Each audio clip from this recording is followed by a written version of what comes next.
एक भी मेरा गलत शब्द निकलता है तो मेरे इंडिया गेट पे फांसी लगा देना। हमारे अफसर तो हमारा शोषण करते ही है, पर बाहर आने के बाद इनके परिवार में इनके बच्चे फॉरेन में जाके विदेश में पढ़ते हैं। आज मेरे ऊपर 12 लाख का कर्जा है।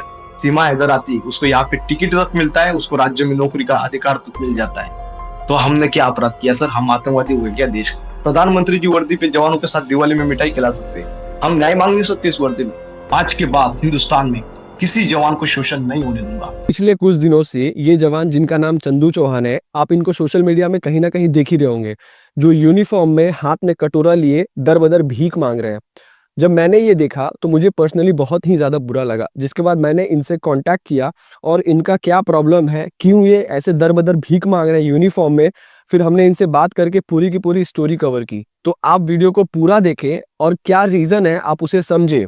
और मैं आपसे ये नहीं कह रहा कि आप हमारे चैनल को सब्सक्राइब करें, लेकिन मैं ये रिक्वेस्ट ज़रूर कर रहा हूँ कि आप इस वीडियो को ज़्यादा से ज़्यादा शेयर करें, ताकि जो भी गलत है उसके ऊपर कार्रवाई हो। क्योंकि आपको भी पता है आज के टाइम में जब तक कोई चीज़ वायरल नहीं होता सोशल मीडिया पर, तब तक उसके ऊपर कार्रवाई नहीं होती। बाकी आप वीडियो को पूरा देखें और कमेंट में अपना सुझाव ज़रूर दें। तो सर, सबसे पहले आपका बहुत बहुत स्वागत है। जी धन्यवाद सर, आपने मुझे कम से कम बात रखने का मौका दिया है आपके चैनल के माध्यम से। काफी टाइम से हम देख रहे हैं आपको कि आप यूनिफॉर्म में आप जी फ्लैग लेकर के दर बदर भटक रहे हैं, हाथ में कटोरा लिए। ये जो जी मैटर है, अभी भी बहुत लोगों को समझ में नहीं आ रहा है एग्जैक्टली कि आपके साथ हो क्या रहा है। तो मैं आपसे जी रिक्वेस्ट करता हूँ कि इस वीडियो में आप डिटेल्ड में पूरा बताएं कि डे वन से अभी तक आपके साथ क्या हुआ और आप क्या फेस कर रहे हैं। क्योंकि बहुत जगहों जी पर आप अलग अलग प्लेटफॉर्म पर आप इंटरव्यू दिए हैं, तो लोगों को समझने में थोड़ा मुश्किल हो रहा है। तो आप प्लीज राइट सर। आप डे वन से लेके अभी तक क्या हुआ है, आप खुल करके बताएं। सर मैं ये जो घूम रहे कटोरा लेके, ये कोई घूमने की चीज नहीं सर। एक सेना की सुरक्षा की मामले की उसके बारे में हम कह रहे। और जो फाइट दे रहे, वो सेना में जो हम सेना अपने ऑर्गेनाइजेशन वर्ल्ड में एक नंबर है सर। पर सेना के अधिकारी, कुछ अधिकारी, जिसमें मैं बोलता हूँ 75 से 80% अधिकारी, वो जो 1950 एक्ट है मिलिट्री में, ब्रिटिश लॉ, उसका पावर का कहीं ना कहीं दुरुपयोग कर रहे हैं। जिस तरह आज आप मुझे देख रहे होगे कि मैंने 11 साल देश की रक्षा की और उसके बाद मुझे सीधा ही टर्मिनेट कर दिया जाता है। ना मेरे परिवार के बारे में सोचा जाता है, ना मेरे परिवार का जो छोटा सा बच्चा होता है, एक नई जिंदगी लेके आता है देश में, उसके बारे में सोचा जाता है। आज मेरे ऊपर 12 लाख का कर्जा है। 12 लाख का कर्जा होने के बाद आज देखिए सर, मेरे एक एसबीआई की नोटिस दिया है मुझे, बैंक की नोटिस आई है मुझे कि बोला आपको पैसा दे दो। अभी मेरे ऊपर 12 लाख का कर्जा है और साथ में मेरी पेंशन, मेरा पेमेंट, सारा चीज बंद कर दिया गया है। साथ में जब आदमी सेना से बर्खास्त किया जाता है, उसको राज्य में और केंद्र में नौकरी का भी दर्जा लिया जाता है। मतलब हम एक तरह से अधिकारी का शोषण तो होता ही है हमारे साथ, पर सरकार भी किस तरह शोषण करती है, ये भी चीज मैं आपको बताना चाहता हूँ। जैसे कि आपको बता रहा हूं मैं, हम जब सेना में सर्विस करते, तब हमें सबसे बड़ी सर्विस करने का मौका मिलता है जो सेना की देशभक्ति, हमारे देश की सुरक्षा का मामला आता है। तब तो वो जवान किसी मतलब स्टेट का नहीं होता है, पूरा देश का हो जाता है जब सेना में जाता है। पर जब सेना में उसको निकाल दिया जाता है, निकाल जाने के बाद वो देश का एक गद्दार की तरह देखा जाता है। इसलिए हमारे देश में कितने जवान आज तक गद्दार हो गए। इसलिए मैं सरकार से मांग रहा हूं कि संसद में आंकड़ा प्रस्तुत करे कि जितने भी जवान अपने सेना से बर्खास्त किए होंगे, पैरामिलिट्री रहो कुछ भी रहो, उनको सेना से बर्खास्त करने के बाद वो देश में नौकरी क्यों नहीं कर सकता, वो राज्य में नौकरी क्यों नहीं कर सकता। उसके बाद उसको आप सेना से तो बर्खास्त कर देते हो, वहां तो शोषण का शिकार होता ही है। पर जब गांव में आता है तो उसके साथ गांव के लोग किस तरह, किस एंगल से देखते हैं, आप ये सोच के सोचोगे ना तो आपको मतलब आप समझ भी नहीं पाओगे सर, इतनी गलत नजर से देखा जाता है। मैं तो शोषण का शिकार हुआ और मेरा भाई कोई शोषण का शिकार ना हो, इसीलिए ये कटोरा लेके एक न्याय की भीख मांग रहे हैं। हम कोई ये नहीं मांग रहे। अभी मुझे एक कागज दिया सर, ये मेरा डिस्चार्ज बुक है एक सर्विसमैन का। आप सोचो, एक सर्विसमैन का कागज दिया पर मुझे पेंशन नहीं मिल सकती, कुछ नहीं मिल सकती। इस कागज को क्या करूं? जब मुझे एक हाथ में आपने अनडिजायर करके लिख दिया, सेना ने लिख दिया अनडिजायर, ये काबिल नहीं करके, तो मुझे यहाँ पे एक कंपनी में भी जॉब नहीं मिलता है। क्या मैंने देशभक्ति किया, यही मेरा अपराध था? क्या देश में सच बोलना है अपराध है? जब मैं प्रधानमंत्री जी हमारे डिस्ट्रिक्ट में आते हैं, यहाँ पे डिस्ट्रिक्ट में आते हैं, तो जब मैं यहाँ पे जाता हूँ उनको निवेदन लेके, आवेदन लेके जाता हूँ, तो मुझे डिटेन किया जाता है रातों रात। पुलिस गाड़ी मेरे घर पे आ जाती है और मेरे साथ जो पीड़ित जवान है, जिनकी 10 साल, किसी की 12 साल, किसी को 2-3, किसी के 5 महीने, ऐसे तमाम जवान है जिनको इन्होंने बर्खास्त किए, हम इकट्ठा हो रहे हैं। मेरे पास डायरी है, उनका नाम नंबर नोट करके रखा हूं मैं, उन लोगों का, सभी का। और हम ये इकट्ठा जमा होने की कोशिश कर रहे हैं। पर जब हमारे घर में खिसा में 1 रुपया नहीं, तो जवान आने के लिए उनके पास पैसा तक नहीं है सर। इसीलिए न्याय की कटोरा लेके हम चाहते हैं हमारी मदद करे सरकार, नहीं हमारी जनता हमें मदद करे, और इस जवानों को, पीड़ित जवानों का दर्द हर देश का नागरिक सुने, क्योंकि जवान जो होता है पूरे देश का होता है। इसलिए मैं जनता से न्याय मांग रहा हूँ सर।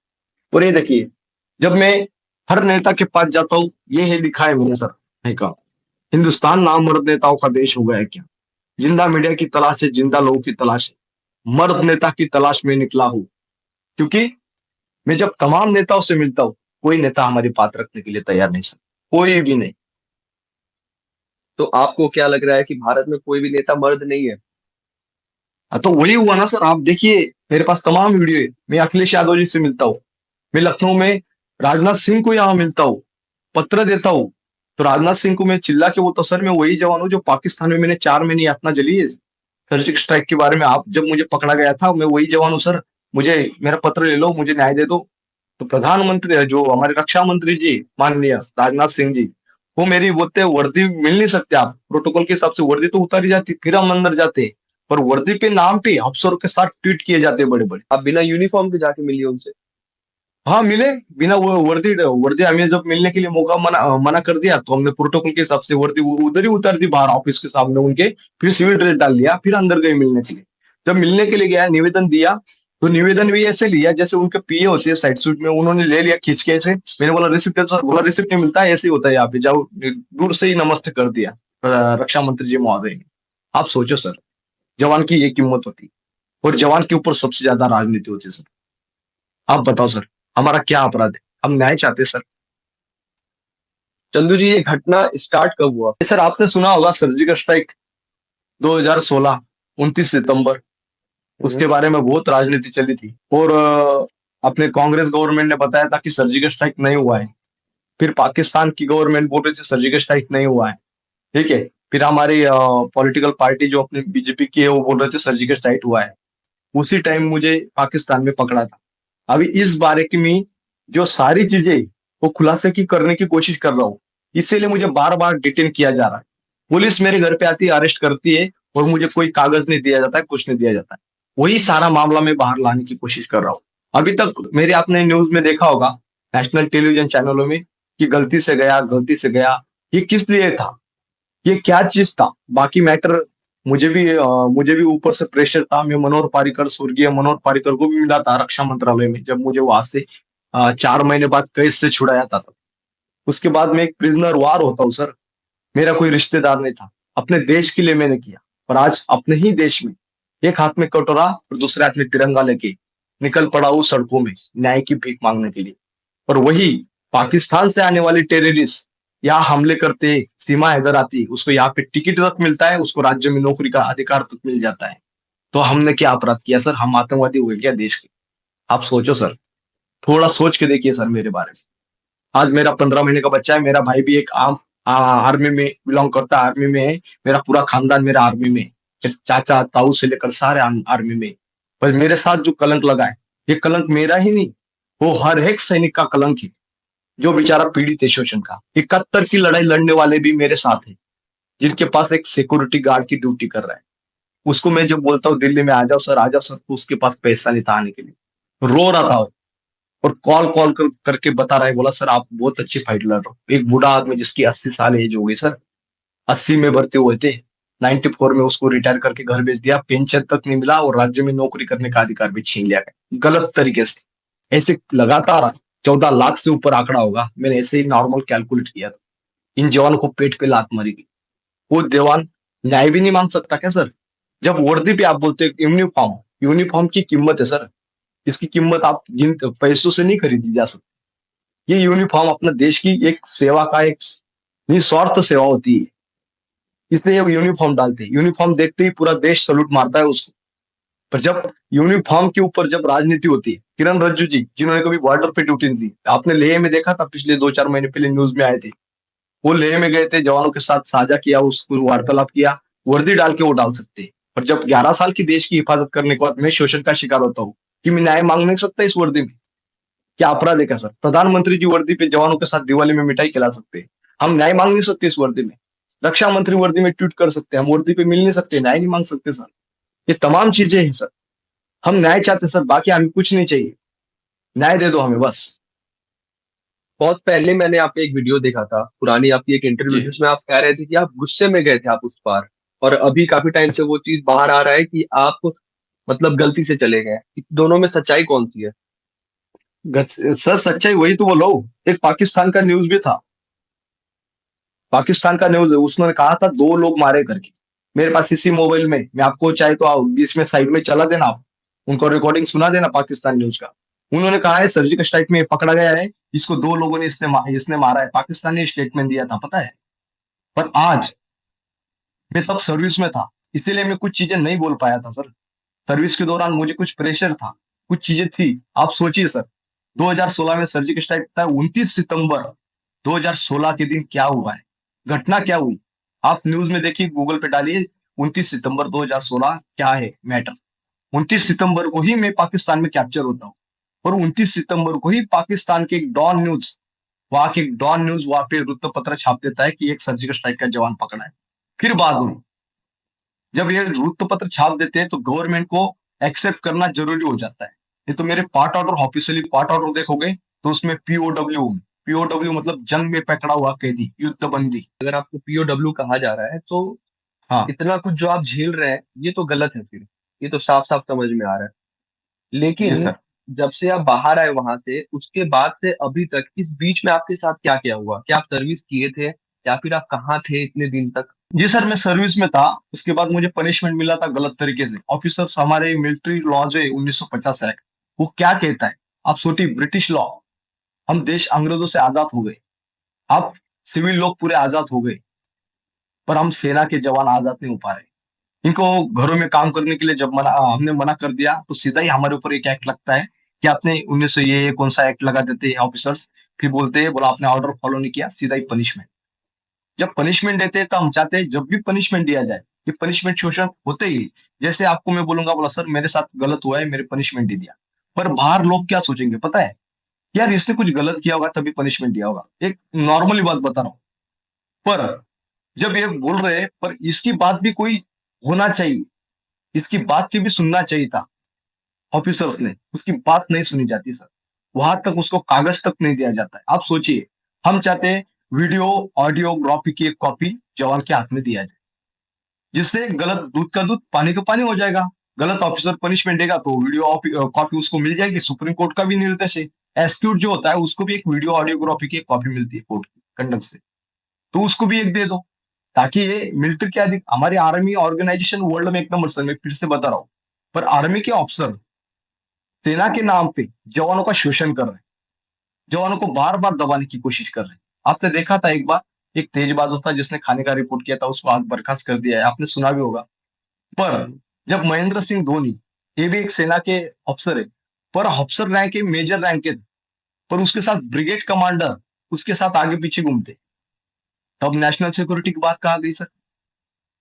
एक सोचिए, नेशनल सिक्योरिटी की बात कहा गई। आप सेना से जुड़ते हो और तमाम गतिविधियां दिखाते हो, आप यहाँ पे फायरिंग कर रहा है, माही अभी ये कर रहा है, नेशनल टेलीविजन चैनल वो सारी चीज दिखाता है। जब एक जवान खाने का रिपोर्ट कर देता है तो सीधा बोलते तो ये सिक्योरिटी लीक कर रहा है। ऐसे तमाम जवान है सर जो शोषण का शिकार हो रहा है।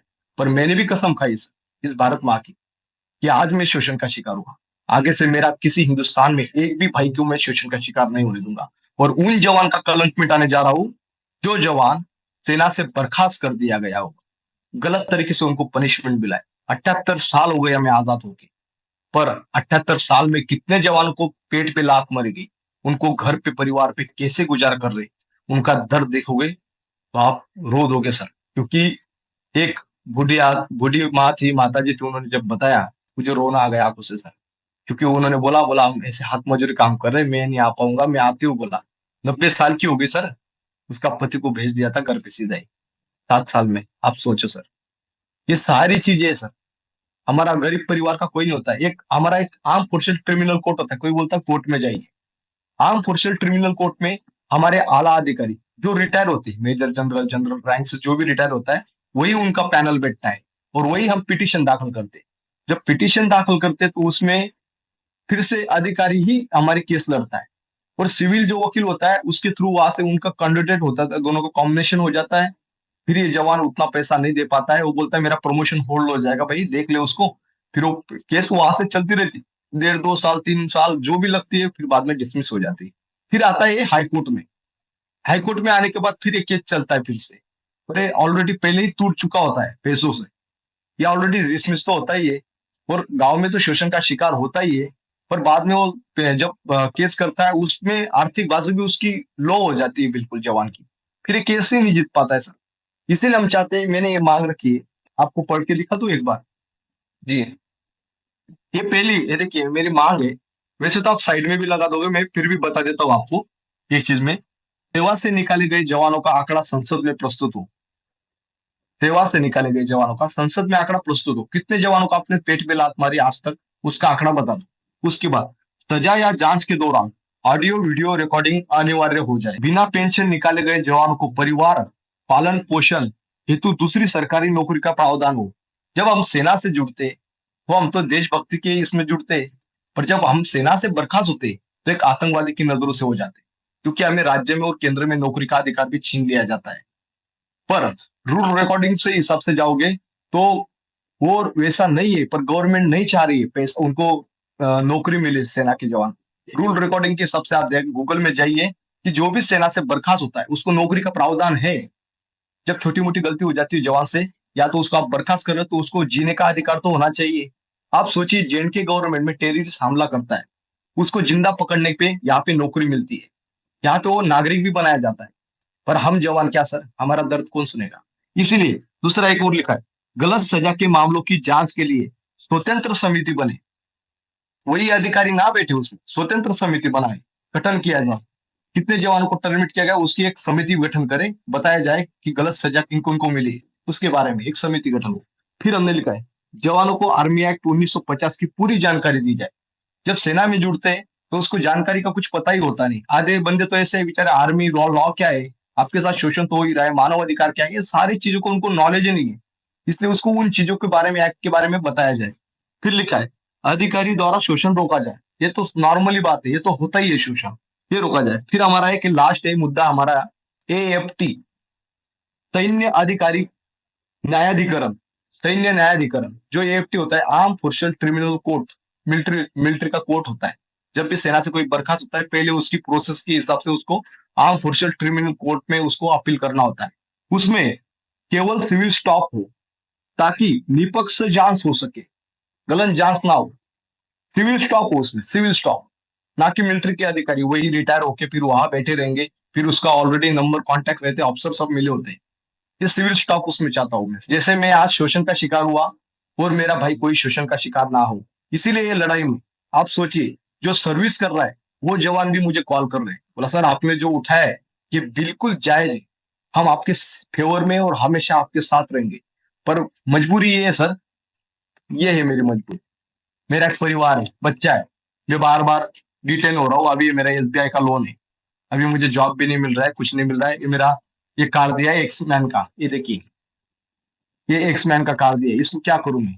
जब मैं राज्य में नौकरी नहीं कर सकता, क्या मुझे पाकिस्तान में जॉब जाना पड़ेगा। सोचो सर, दुश्मन देश में ऐसा लगता है कि मैं उधर ही शहीद हो जाता हूँ, मुझे आज ये दिन नहीं देखना पड़ता कि एक हाथ में कटोरा लेके और गले में चिट्ठा डाल के मुझे जाना पड़ता है, घूमना पड़ता है। ये अच्छा लगता है क्या सर मुझे, एक जवान को अच्छा शोभा देता है क्या है। देश में हर देखिए, कोने कोने में जा रहा हूँ सर। ये ना ही आपको अच्छा लग रहा है करने में, ना ही हम जैसे पब्लिक को देखने में अच्छा लग रहा है, क्योंकि आप जो अभी ये कर रहे हैं, बेशक आप मजबूरी में हैं, आपको बुरा लग रहा है, आपके पास कोई ऑप्शन नहीं है, लेकिन कहीं ना कहीं इससे ये आपको भी पता है कि भारत के साथ साथ पूरे दुनिया में इमेज खराब हो रहा है इससे। नहीं सर, ये इमेज की बात नहीं सर, ये नेता की बात है।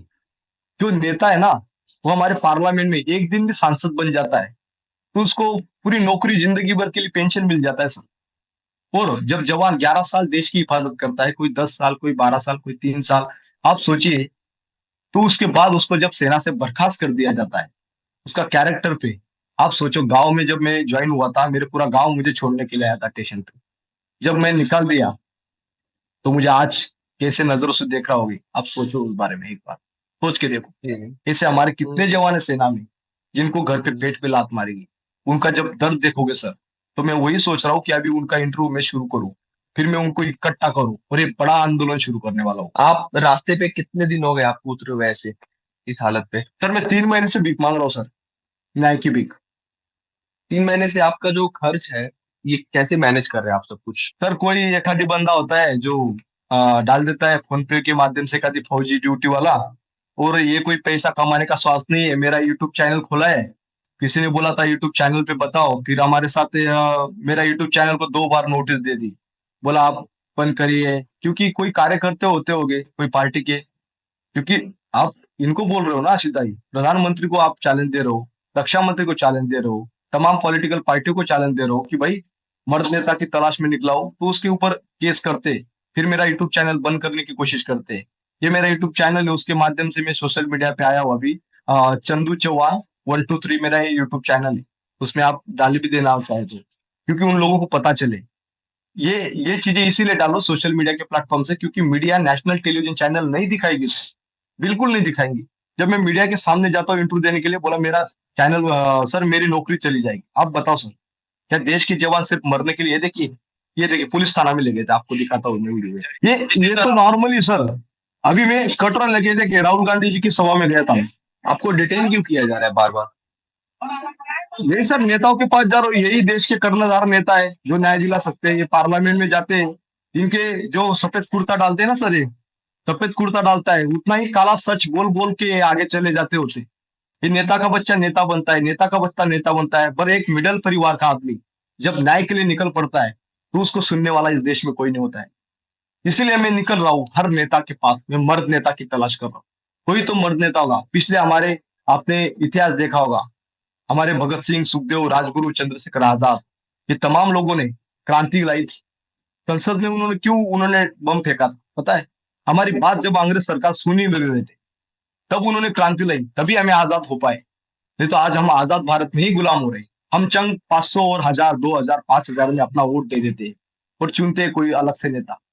फिर हम उसको हम अपने को नहीं बेच रहे, हम अपने देश को बेचने जा रहे हैं।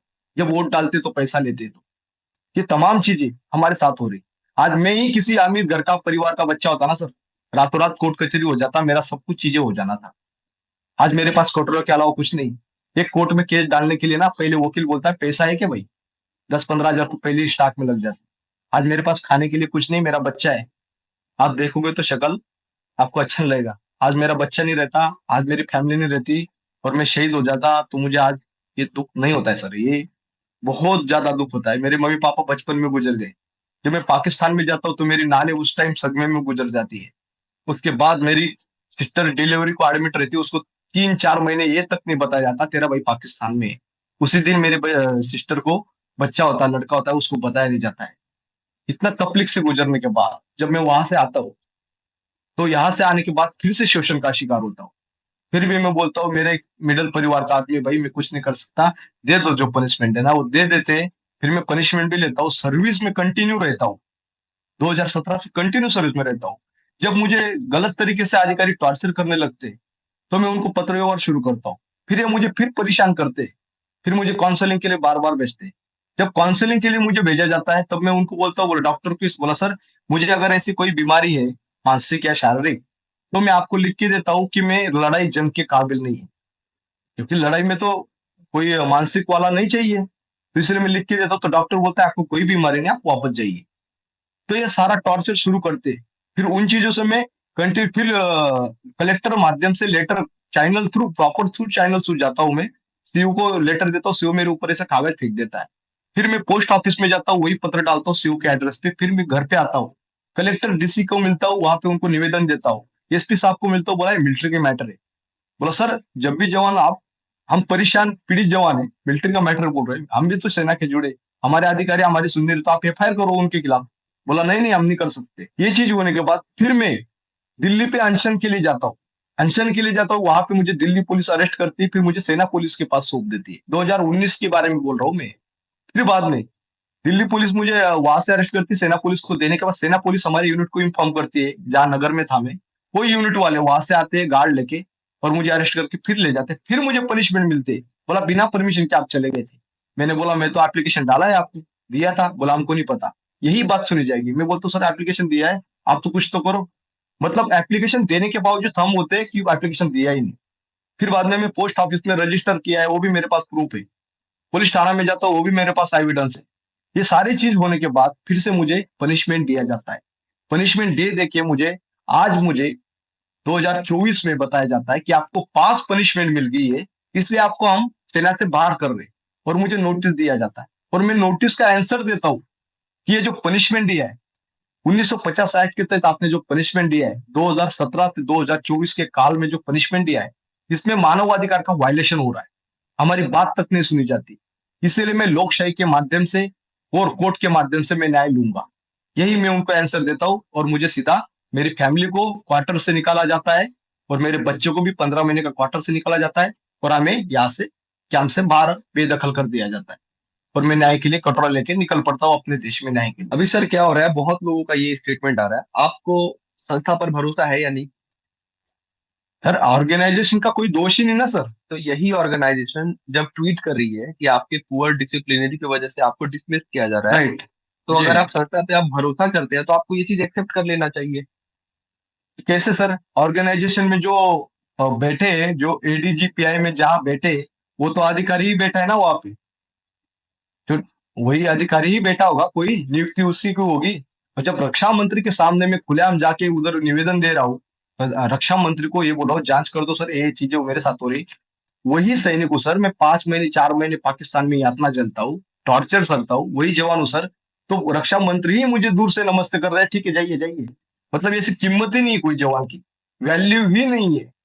तो आप सोचिए एडीजीपीआई क्या है सर। 5 दिन में लगातार लखनऊ में भीख मांगा सड़कों पे, वो छोड़ ही दो। फिर जब हमारे साथ जवान जुड़ते, आप सोचिए एक बुजुर्ग आदमी था यहाँ पे, मैं 15 अगस्त के दिन मेरे बच्चे को लेके अनशन पे बैठा हूँ यार डिस्ट्रिक्ट में। अनशन भी किया मैंने कई बार लोकशाही के माध्यम से। फिर मैं दिल्ली तक गया।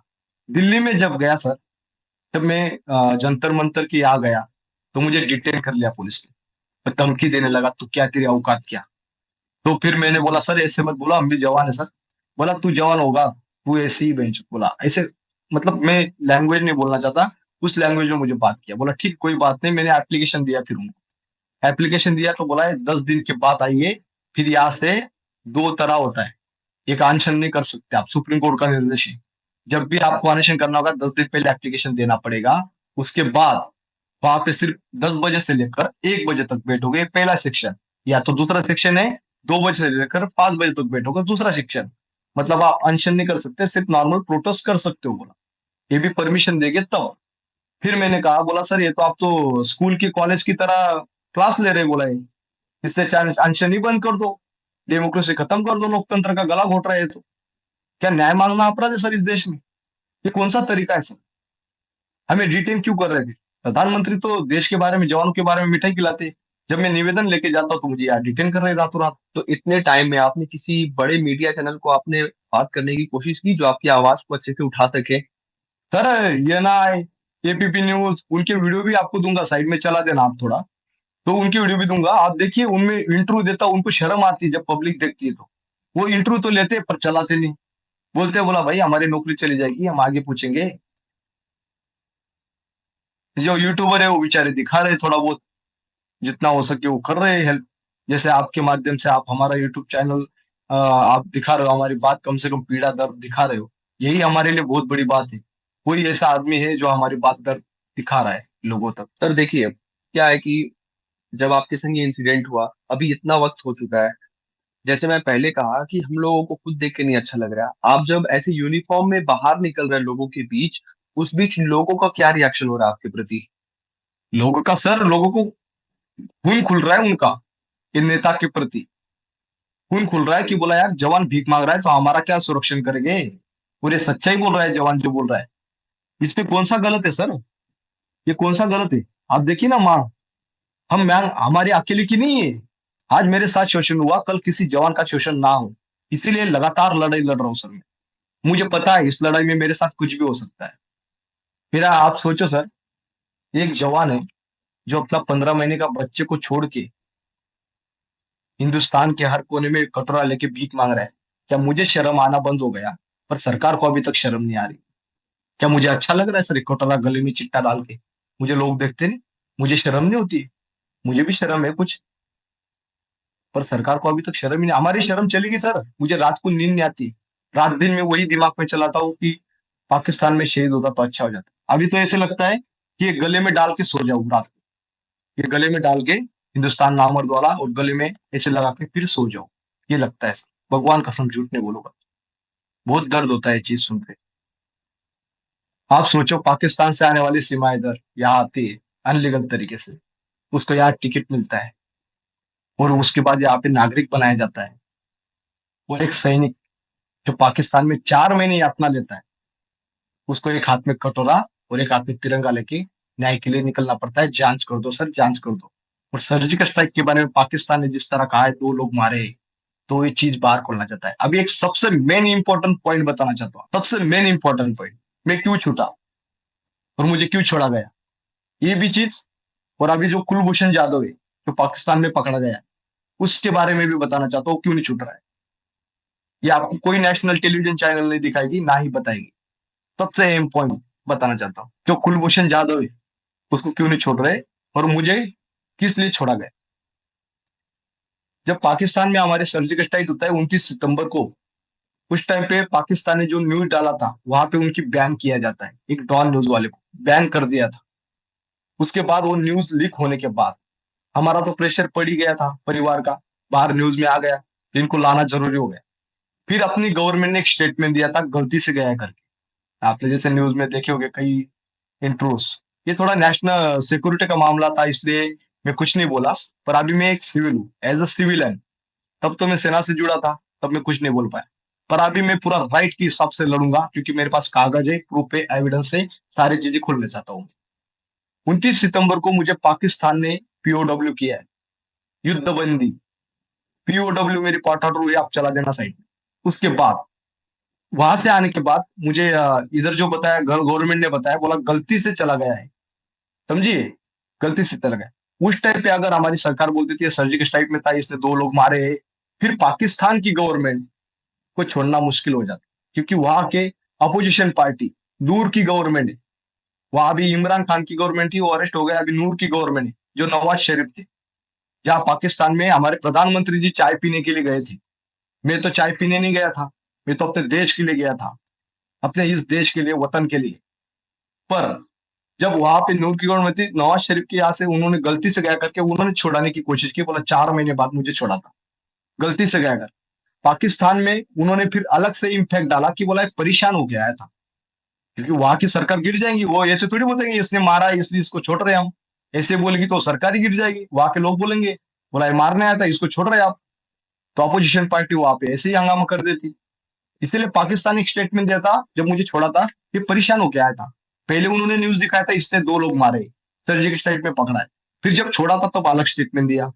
फिर बाद में मैं आता हूँ, फिर मुझे बोला जाता है भाई, मनोहर पारिकर के सामने जाता हूँ मैं, बोला भाई कॉपरेट करना चंदू। मैं बोला ठीक है सर, आपने मुझे बचाया है, मैं आपका आभार व्यक्त करूंगा सरकार का हमेशा।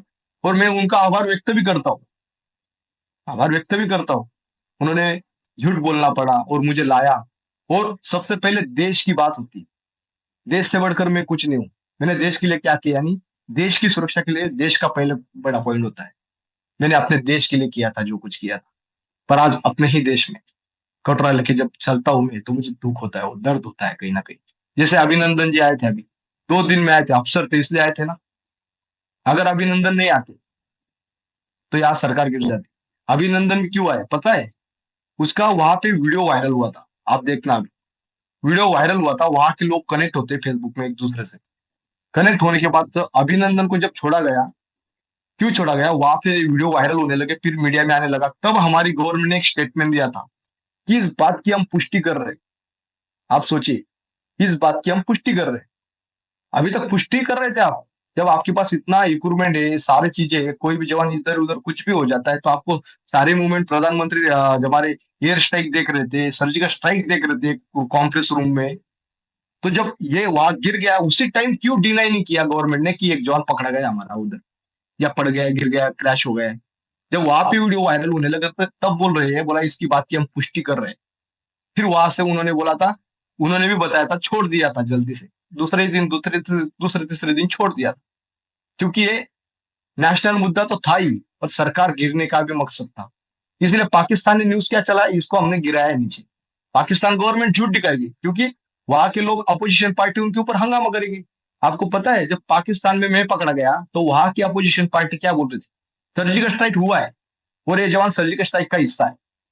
फिर यार उनकी जो सत्ता में गवर्नमेंट थी पाकिस्तान की, वो बोल रही थी सर्जिकल स्ट्राइक नहीं हुआ है, सर्जिकल स्ट्राइक नहीं हुआ है, ये बोल रही थी। पर जब मैं पकड़ा गया तो अपोजिशन पार्टी बोल रही थी। इसी तरह हमारे भारत में क्या हो रहा था, बीजेपी सरकार बोल रही थी सर्जिकल स्ट्राइक हुआ है, हमने किया है, अपोजिशन पार्टी बोल रही थी सर्जिकल स्ट्राइक नहीं हुआ है। यही चीज चल रही थी।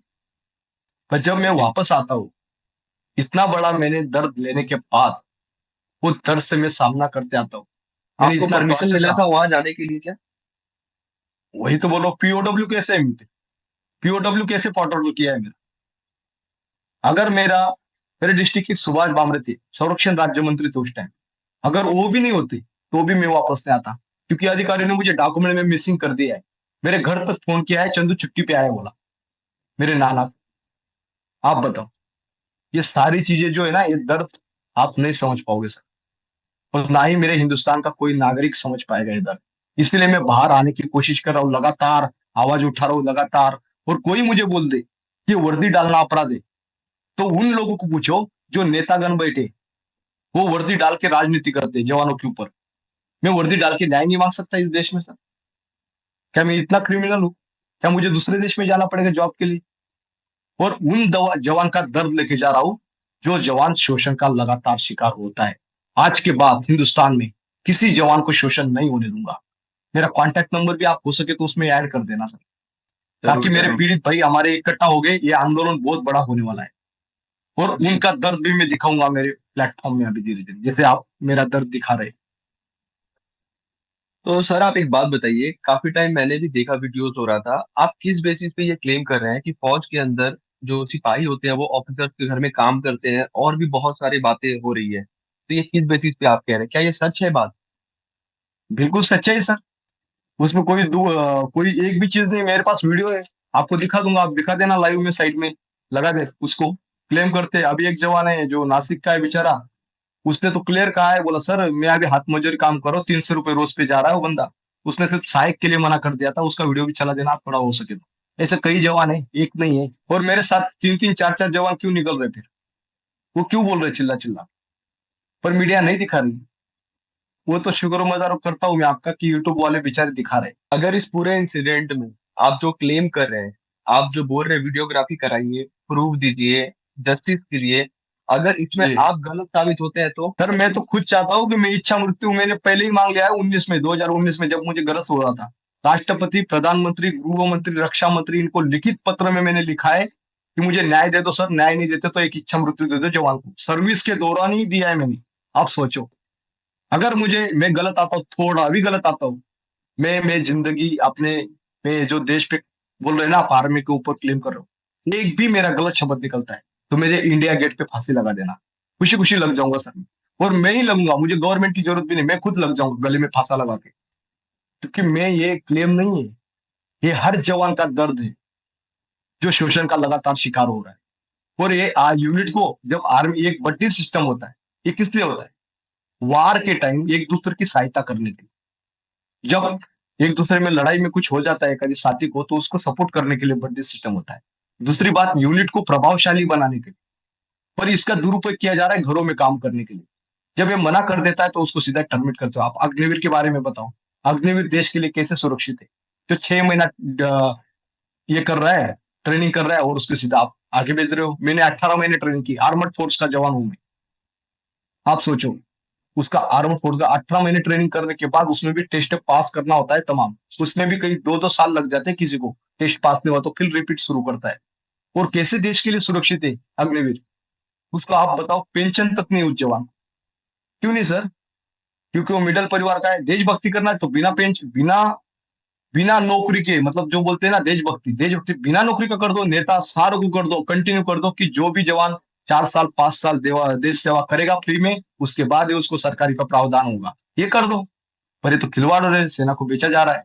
ये क्लियर है? सर अगर जो बड़े लोग अगर ये वीडियो देख रहे हैं जो आपकी मदद कर सकते हैं, एग्जैक्टली जी तो जी अगर आपको मौका मिले उनसे कुछ कहने को तो आप क्या कहिएगा?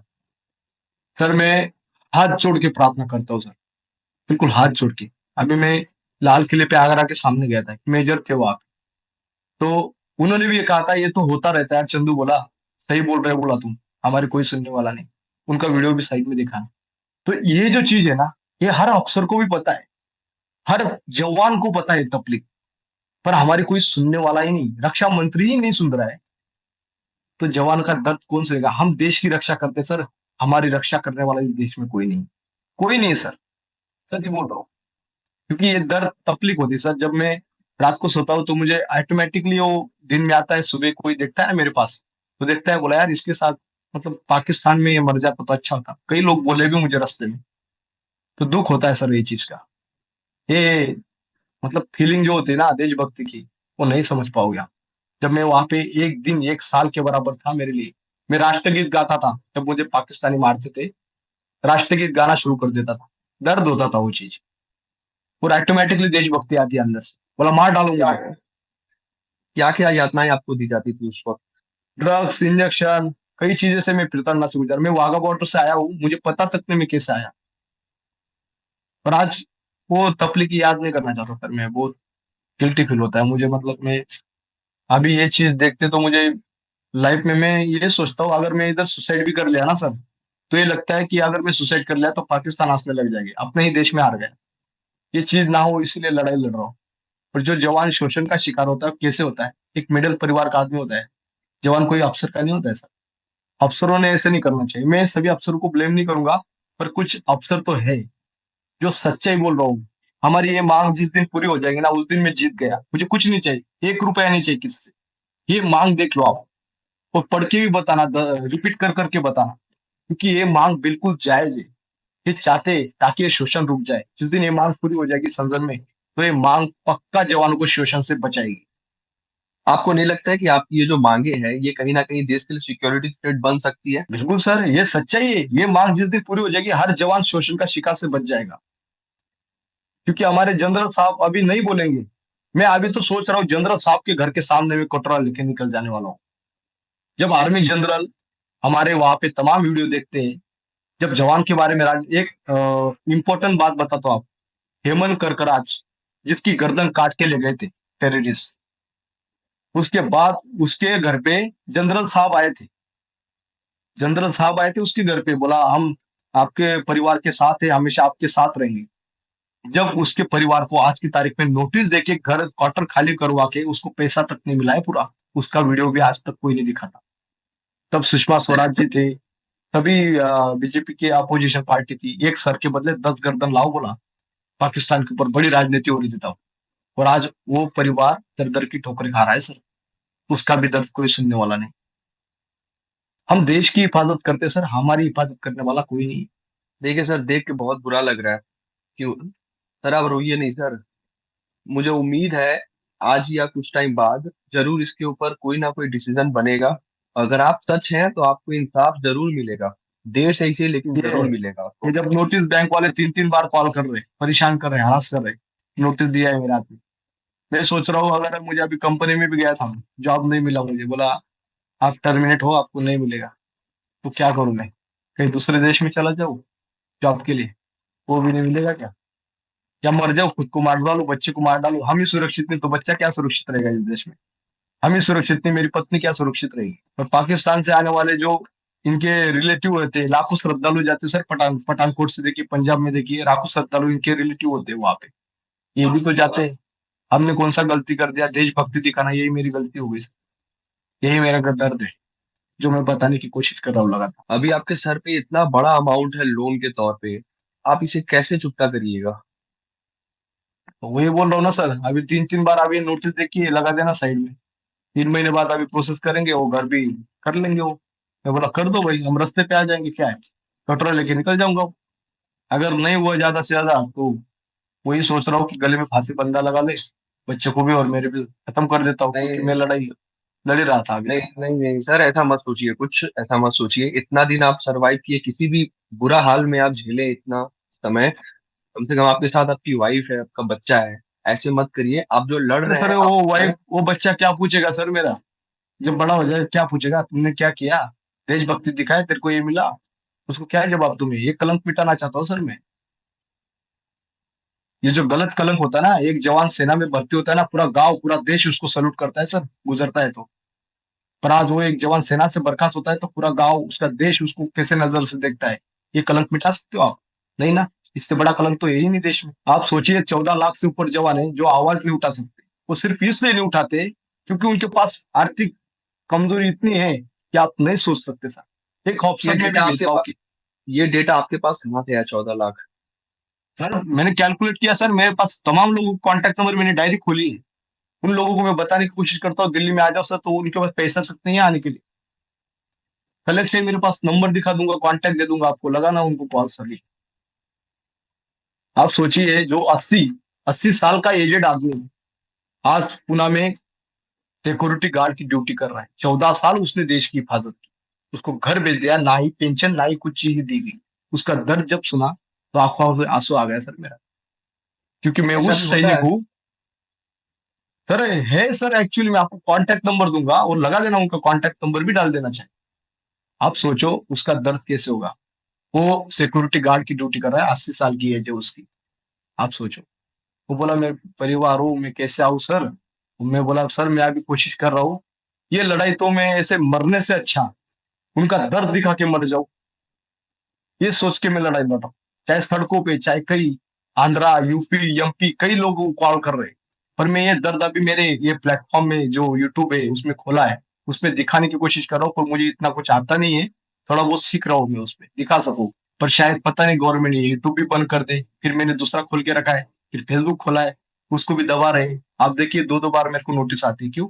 हम आपकी आवाज उठा सकते हैं, क्योंकि मैं बहुत समय से देख रहा था, मेरे जो सब्सक्राइबर्स हैं, जो मेरे फैमिली है, वो लोग हमें कंटिन्यूअसली कहे जा रहे हैं कि सर आप प्लीज इसके ऊपर आवाज उठाइए, इस चीज को आप दिखाइए। और जी हम सर। भी जब देखते हैं इन सब चीजों को तो हमें बहुत ही ज्यादा बुरा लगता है कि एक यूनिफॉर्म में कोई सोल्जर इस तरह से दर बदर भटक रहा है। क्योंकि आपके वीडियोस को भी मैं जब देखता हूँ तो आप जब वीडियो बनाते हैं उसके पीछे बहुत सारे लोग हैं जो आपको गौर से देखते हैं, कोई हंसते हैं, कोई मजाक उड़ाते हैं, तो देख के बहुत बुरा लगता है। और हम कोशिश करेंगे कि जो भी, अगर कोई बड़े लोग जो ये वीडियो देख रहे हैं, मैं आपसे भी रिक्वेस्ट करता हूँ कि अगर पॉसिबल हो आपसे, तो आप इस चीजों के ऊपर आप संज्ञान लीजिए। जो भी गलत है आप उसके ऊपर कार्रवाई करिए। सर हम वही चाहते हैं, एक बार जांच कर दो इसकी, जांच कर दो। क्योंकि ये जांच में दूध का दूध पानी का पानी हो। एक रक्षा मंत्री ने एक स्टेटमेंट दे दिया ना, इसकी जांच कर दो कितने जवानों को आपने किया है और क्यों किया है। वीडियो ऑडियोग्राफी क्यों चाहते हैं हम?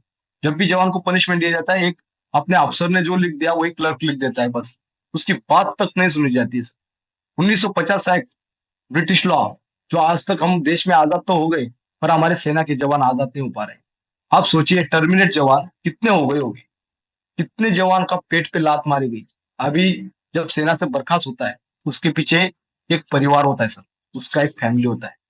जब उसको दिल में उसके परिवार में बच्चे को असर पड़ता है, जब बोलता है तेरे फौज को निकाल दिया, तेरे पापा को निकाल दिया, उसकी मानसिक स्थिति कैसी होती होगी? उसके गांव के लोग उसको क्या सोचते होंगे, किस नजर से देखते होंगे? ये देखिए बच्चा है, इसको क्या जवाब दो, ये घूम रहा है इधर उधर, शक्ल तो देख लो, क्या करोगे? इसको मार डालूंगा तब मुझे सरकार न्याय देगी क्या? जा बेटे। नहीं सर, आप जो लड़ाई कर रहे हैं आप लड़िए, हम सब आपके साथ हैं। अगर आप सच है तो हमें भरोसा है हमारे कानून पे। अगर आप सच है तो आपको जरूर न्याय मिलेगा। आप कुछ ऐसा वैसा ना अरे सोचे।